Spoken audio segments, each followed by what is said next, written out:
Brilliance Audio presents The Other Wife by Claire McGowan, performed by Karen Cass. The first time I saw her, I was struck by how sad she looked. Given my own situation, I was surprised by that. What did she have to be sad about? If anyone should have been sad, it was me, moving into the tiny, spidery cottage, my furniture packed away in storage, the money gone, the big house, everything gone. It was when I first viewed the cottage, a still warm day in October. The agent, a young man with too much aftershave, whose name was Gavin, had driven me in his little branded Fiat. His upselling was so tiresome. I wanted to tell him I'd already made my mind up to take it, as he went on about peace and tranquility and getting away from it all. The cottage was one of three, set down a narrow country lane several miles from the M25. Seven Oaks was the nearest town, and it wasn't that near. There was nothing else for miles, not a single building. Once they had been staff cottages, tied to the big ruined estate a few fields over. Holly Cottage was empty, half derelict. Ivy Cottage was the one I'd be renting. Willow Cottage was the one she lived in. "You'll have neighbours," said Gavin cheerfully. "Nice young couple. Bought the place, about 6 months ago." I said nothing. I wasn't sure I was up to meeting them yet. It felt too soon after everything, but I admit I was curious and had my eyes peeled as we passed their cottage.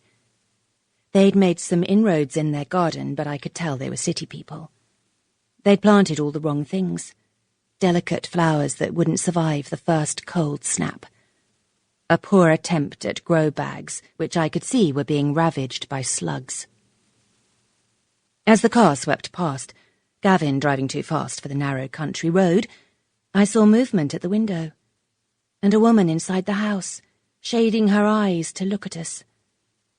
Her gaze was strange, hungry somehow.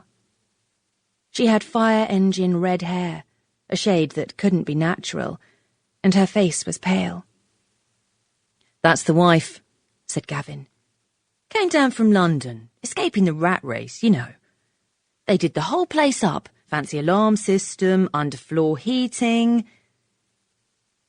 In that moment, I felt sorry for her. Maybe because these city transplants never understood what real country life meant. Maybe it was her air of boredom, sadness, fear even. Maybe the way her eyes followed me as I got out of the Fiat and walked up the narrow, weed-choked path to Ivy Cottage, as if she was desperate to talk to someone, anyone at all. I felt I should wave or greet her in some way, but shyness held me back. There would be time for that later. Inside, Ivy Cottage was damp and dark, unrenovated for years. The bathroom was unfashionable lime green, and a vine poked its way through a crack in the kitchen window. In every way, it was inferior to the place I'd lived in for the past 10 years. But I couldn't live there anymore, so I had to move forward. "I'll take it," I said, and felt a small dart of enjoyment at the surprise Gavin tried to hide in his face. I didn't speak to her that day, but I guessed even then that we'd be getting to know each other quite well.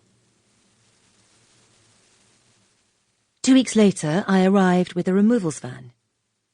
It had been a busy fortnight, getting ready to move, packing up, renting a storage unit. It was expensive, but I couldn't bear to let them go, all my beautiful things.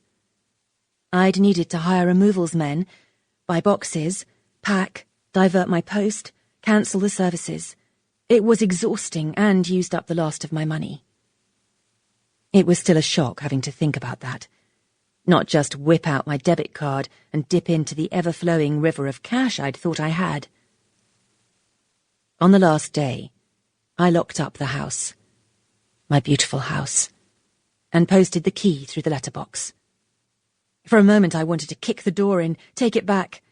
I imagined new people moving in, entering a blank space of white walls and wooden floors, filling it with noise and colour and life. Most likely it would sell to a family with children, a house that size, and my heart gave an old familiar throb at the thought.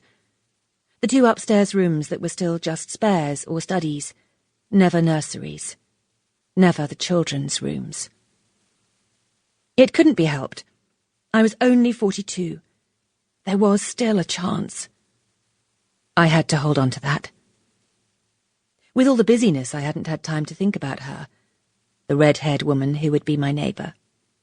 It wasn't until the van was pulling down the tiny lane, with difficulty, we got stuck under branches several times, that it hit me.